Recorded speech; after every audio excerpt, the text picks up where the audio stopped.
Hello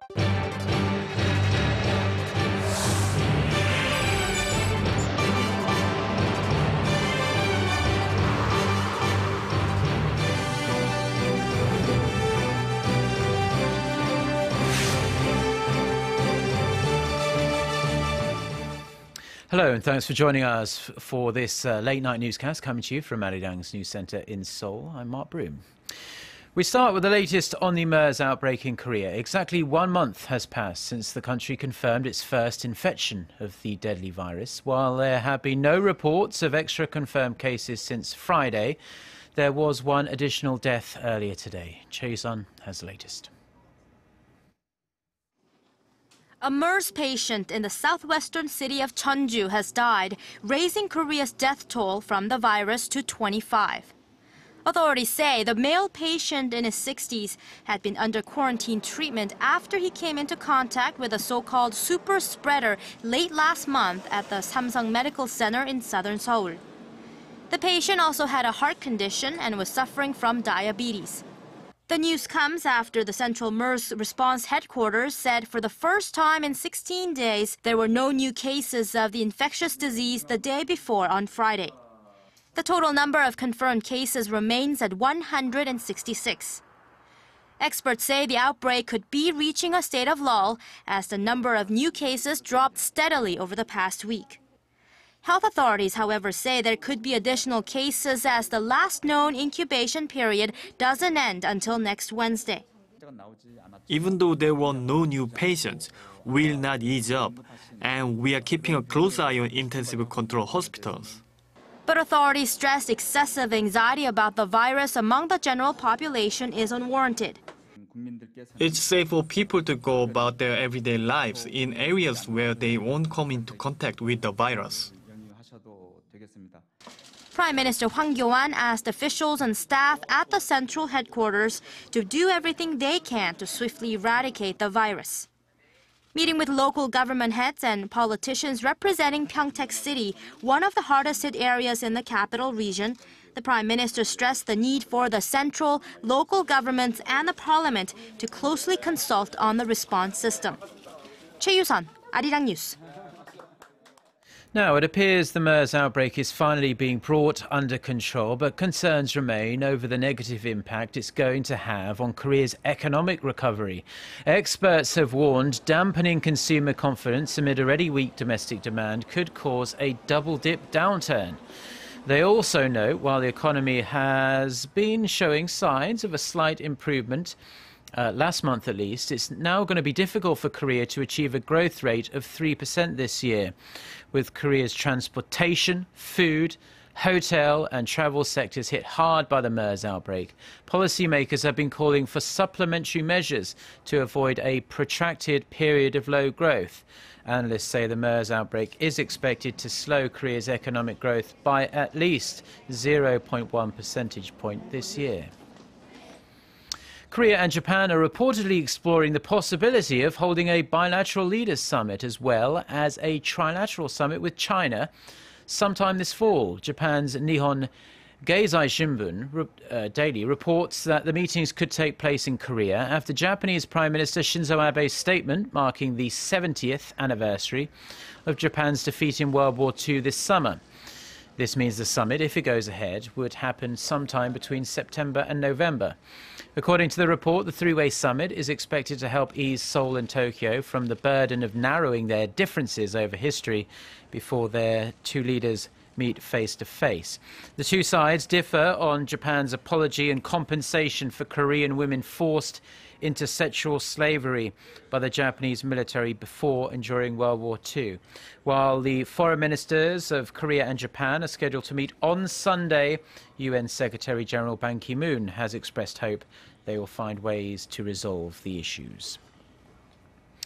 The UN's Food Agency has warned that North Korea's worst drought in decades could lead to a severe hunger crisis in the country. Representatives from the UN Food and Agriculture Organization visited North Korea's major agricultural production areas in North Hwanghae and South Hwanghae provinces around a week ago. There, they found that potato, wheat and barley harvests were at risk of being cut by up to 50% in drought-hit areas. The agency also says rice production this year is expected at a paltry 2.3 million tonnes. That's 12% below last year's shriveled output and much lower than the previous 5-year average. Officials report that wells are dry and reservoir levels are low following meagre rain and snowfall last year and early this year. Food shortages in North Korea have been exacerbated by slumping international food aid to the country, mostly because of the regime's tight control on humanitarian workers and its reluctance to allow monitoring of food distribution. South Korea has submitted a request to be re-elected as a member of the UN Human Rights Council after its third term ends later this year. The UN General Assembly says Seoul made its intentions known last month that it wants to run for a seat on the council for the next term, which runs from 2016 to 2018. Now, the Human Rights Council is made up of 47 member states, which are elected by the majority of members of the UN General Assembly through direct and secret ballot. The vote will be held this autumn at the 70th General Assembly.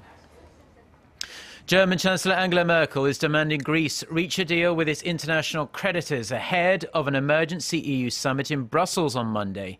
The German leader says that without this, the summit would not be able to make any decision on whether or not to bail out Greece. Athens has until June 30th to strike a deal or face defaulting on a $1.8 billion IMF loan repayment. Now, a growing number of analysts believe that if Greece fails to make that repayment, it risks having to leave the Eurozone and possibly the EU. On a related note, there's also deepening fear about the health of Greek banks amid reports panicking savers have withdrawn $4.5 billion from their accounts this week alone. Now, that figure represents about 3% of all household and corporate deposits held by Greek banks as of the end of April. Now, in some science fiction movies, characters are sometimes able to control machines with only their thoughts, and that idea might actually soon become a reality thanks to a group of Korean researchers who have developed a robotic suit that can detect and move according to electronic signals from the user's brain. Park Se-young has the story. In the science fiction film Pacific Rim, robots controlled by the human brain fight against monstrous creatures. But the idea of mind-controlled machines isn't as far from reality as you might think. In collaboration with Microsoft Research, a team from Korea University has created a mind-controlled robotic suit that can walk and turn at the user's will by reading their brainwaves.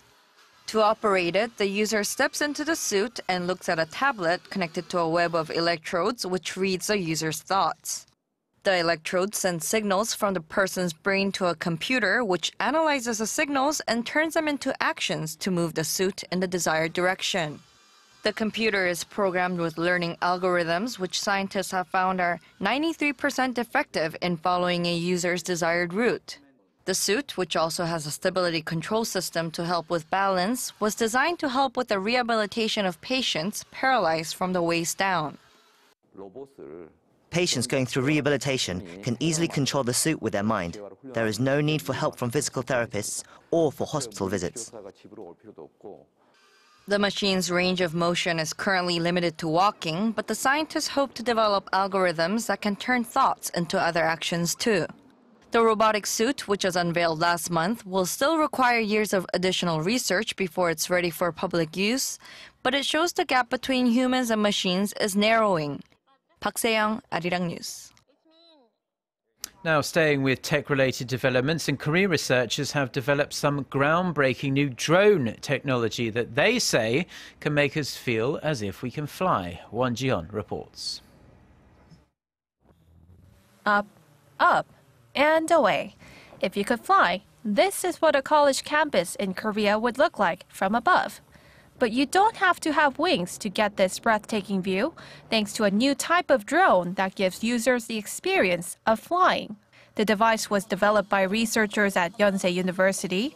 They attached a camera on the drone and connected it to a set of virtual reality goggles. The The person wearing the goggles can see what the drone sees while it's in flight. The scientists also equipped the drone with special sensors that pick up signals from the pilot's body movements and fly the drone in the same direction. We developed this technology to show that drones can be used to inspire children's hopes and dreams. I'd like to see more positive developments in drone technology instead of having people abuse them or fly them for military purposes. The researchers are currently making their final tweaks to the virtual reality technology, and they're hoping to commercialize the drones next year. Won Ji-hyun, Arirang News.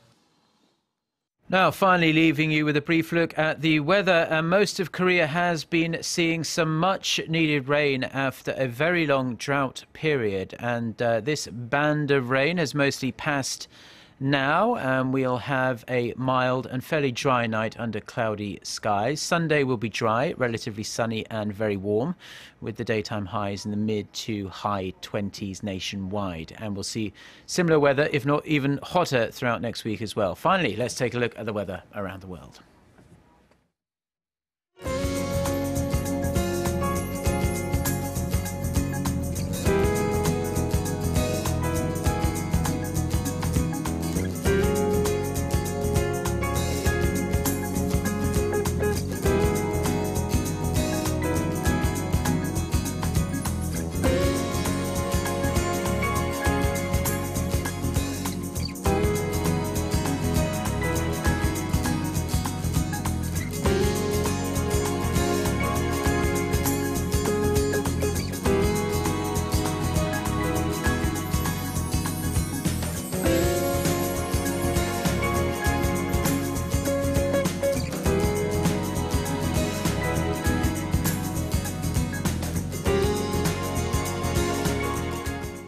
Well, those are the stories we have for you at this hour. For more of the latest, don't forget to check out our website, arirang.co.kr/news. Have a thoroughly enjoyable weekend, and we'll see you later. Goodbye.